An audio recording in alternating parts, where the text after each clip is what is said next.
नमस्कार दोस्तों। एसएससी का रिजल्ट आ चुका है। बहुत सारे भाइयों का सिलेक्शन हुआ है। सभी को बधाई जिनका सिलेक्शन हुआ है। बट बहुत सारे भाइयों का कमेंट आ रहा था जिन्हें को विथेड लिस्ट में डाल दिया गया था। मैंने एक विथेड लिस्ट वाले कैंडिडेट के लिए एक बार पहले वीडियो बनाया था कि मेरे को विथेड में डाल दिया था और मेरे को ज्वाइनिंग बहुत एक साल लेट मिली, तो क्या प्रोसेस रही इसके बारे में कंप्लीट वीडियो डाला था। तो उसमें बहुत सारे कमेंट आ रखे हैं बच्चों के, तो मैं उन सभी भाइयों के कमेंट ले लेता हूँ एक बार।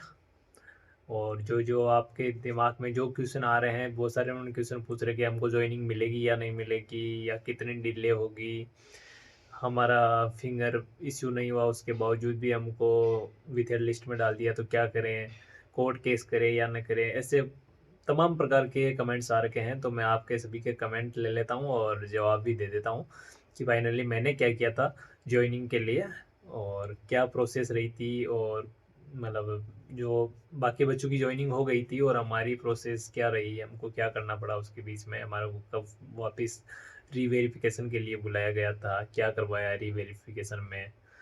तो मैं आपके कमेंट ले लेता हूँ। एक भाई ने कमेंट किया है, भाई मेरा पीटी पीएसटी डीएमई में बायोमेट्रिक नहीं हुआ और आरएमई में बायोमेट्रिक हो गया, फिर भी मेरे को वीथेल्ड में नाम आया है। तो भाई आपको किसी भी टाइम एक बार विथ उसमें बायोमेट्रिक में इश्यू आया है तो ऑब्वियसली आपको विथर लिस्ट में डाला जाना ही था। और टेंशन ना करिए, अभी वो प्रोसेस में टाइम तो लगेगा बट ज्वाइनिंग दे दी जाएगी ज़रूर। एक भाई दूसरे ने लिखा है, भाई मुझे विथर लिस्ट में डाला गया है, इसकी क्या इसके लिए क्या मुझे क्या करना होगा, कोई एप्लीकेशन वगैरह तो नहीं देना होगा ना, जैसे जल्दी ज्वाइनिंग हो जाए। तो भाई जल्दी ज्वाइनिंग के लिए आप आरटीआई लगा सकते हो, और आरटीआई आप एसएससी को लगा सकते हो, आरटीआई आप उस पोस्ट को लगा सकते हो जो आपको मिली है। अब बहुत सारों भाइयों को ये पता नहीं कि उनको पोस्ट कौन सी मिली है, क्योंकि विथल कैंडिडेट को पोस्ट शो नहीं की जाती है, बट आप अपने मार्क्स के अकॉर्डिंग देख सकते हो कि आपके मार्क्स के अकॉर्डिंग आपको कौन सी पोस्ट मिल रही है, आपने प्रेफरेंस में कौन सी पोस्ट लगा रखी है। तो उससे रिगार्डिंग वैसे उसके अकॉर्डिंग देखोगे तो आपको पता चल जाएगा कि आपको कौन सी पोस्ट मिली है। एक भाई ने कमेंट किया है, वही इस बार विथ हेल्ड कैंडिडेट में हूँ, क्या ज्वाइनिंग एक साल बाद होगी मेरी पोस्ट आईटीबीपी। तो भाई तुम आईटीबीपी में विथ हेल्ड लिस्ट में है तो अच्छी बात है कि जहाँ तक है तेरी सबसे पहले ज्वाइनिंग होगी ये गारंटी है। बाकी फोर्स से बहुत स्लो है। आईटीबीपी अपना काम बहुत ही फास्ट कर रही है और आपको बहुत जल्दी ज्वाइनिंग दी जाएगी। ये याद रखना, ज्वाइनिंग देखो आपको मैं बता देता हूँ कब दी जाएगी। आपको लगभग एक साल का टाइम लगेगा। अब बहुत सारे भाई पैनिक होते हैं एक साल का नाम सुनते ही कि एक साल बाद में हमको ज्वाइनिंग मिल जाएगी। तो भाई अब टेंशन करने की कोई ज़रूरत नहीं है, जो भी अब हो गया सो हो गया। आपको विथेल्ड कैंडिडेट में डाल दिया।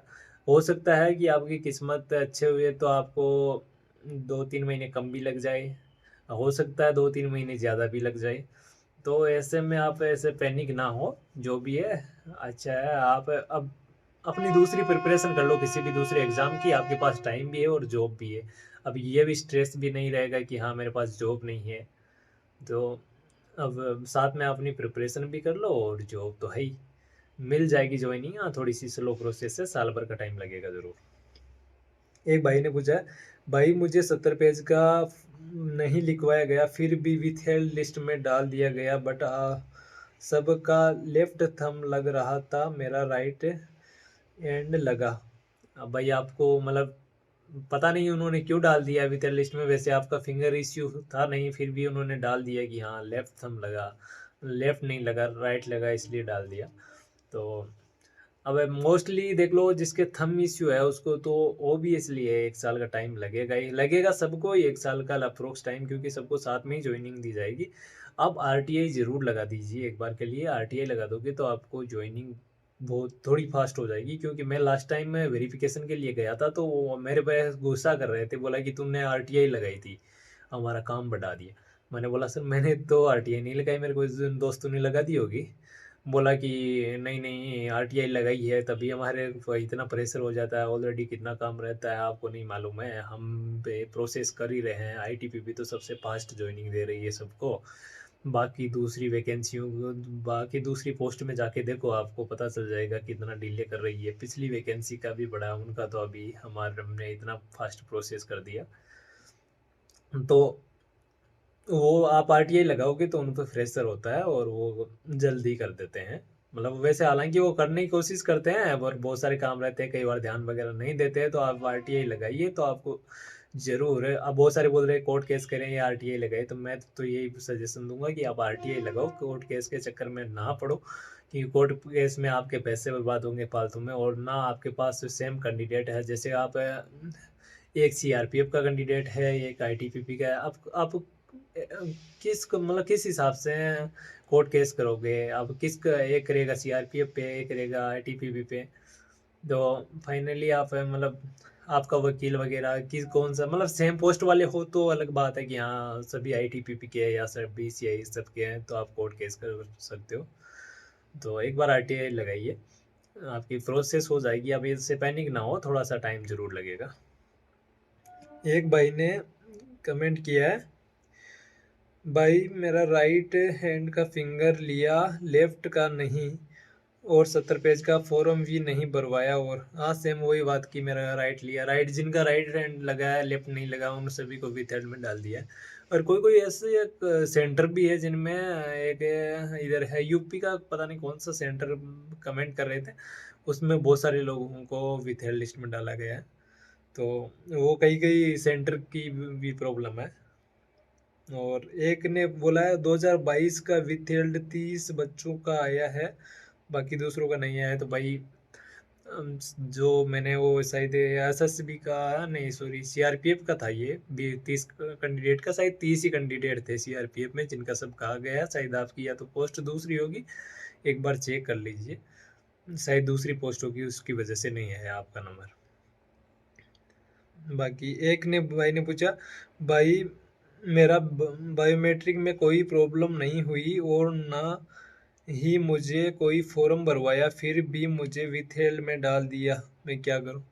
तो भाई अब पता नहीं, कुछ ना कुछ तो इश्यू जरूर हुआ है, इसीलिए विथहेल्ड लिस्ट में डाला है, पर उनको वैसे मजा थोड़ी आता है कि हाँ बाकी कैंडिडेट को नहीं डाला और आपको विथहेल्ड लिस्ट में डाल दिया, कोई ना कोई इश्यू जरूर हुआ है, हो सकता है कि आपके कोई जाति प्रमाण पत्र में किसी प्रकार की प्रॉब्लम हो, या फादर्स के नेम में किसी प्रकार की प्रॉब्लम हो, 10th की मार्कशीट में, मतलब किसी न किसी प्रकार की प्रॉब्लम है, इसीलिए विथहेल्ड लिस्ट में डाला है। और आपको वैसे बताया जाएगा, जैसे वापस रीवेरिफिकेशन के लिए या वापस बुलाया जाएगा, उस टाइम बताया जाएगा आपको कि हाँ, मतलब जो भी वो प्रॉब्लम होगी वो तो उस टाइम आपको पता चल जाएगा। बाकी एक लड़के ने कमेंट किया है, भाई सीआरपीएफ में विथहेल्ड में डाला है, फॉर्म भी भरवाया था, बायोमेट्रिक मैच नहीं हुआ, अब ओनली बायोमेट्रिक होगा या पूरा मेडिकल और फिजिकल? तो भाई आपका पूरा मेडिकल फिजिकल वापस नहीं होगा, ओनली बायोमेट्रिक होगा, और जो 70 पेज का फॉर्म वहाँ भरवाया सेम फॉर्म वापस भरवाया जाएगा, बट वो ये टाइम लगेगा थोड़ा बहुत, बाकी इन कैंडिडेट को ज्वाइनिंग देने के बाद भी आपकी प्रोसेस होगी। एक भाई ने बोला है, भाई सीआरपीएफ में विथहेल्ड में डाला है, तो भाई वेट कीजिए थोड़ा, ज्वाइनिंग जरूर मिलेगी, ये टेंशन ना करो किसी प्रकार की। और किसने, एसएसबी में हुआ मेरा विथहेल्ड, प्रोसेस कैसे रहता है, स्लो होता है क्या? हाँ तो स्लो तो ऑब्वियसली 1 साल का टाइम लग जाएगा, हो सकता है आपकी किस्मत अच्छी हो तो 7-8 महीने में। अब एक भाई ने कमेंट कर रखा था कि मैं 2022 वाला कैंडिडेट हूँ, मेरे को अभी तक ज्वाइनिंग नहीं दी, तो आप 2027 तक वेट करो, तो भाई ऐसा कुछ नहीं है, 2027 तक 2022 वाली वैकेंसी थी, उसका एग्जाम 2023 में हुआ था और ज्वाइनिंग दी थी सितंबर अक्टूबर 2023 में, मतलब उनको अभी 1 साल से 2-3 महीने ज़्यादा हुए हैं, तो आप ऐसे पैनिक ना हो कि हाँ 2022 वालों को अभी ज्वाइनिंग नहीं दी गई है तो हमको कब ज्वाइनिंग दी जाएगी। वो 2022 में वैकेंसी आई थी, जबकि उसकी ज्वाइनिंग प्रोसेस फाइनली अक्टूबर में हुई थी 23 में, और अभी देख लो 1 साल 2-3 महीने हुए हैं, तो इतना टाइम तो ऑब्वियसली लगेगा ही लगेगा।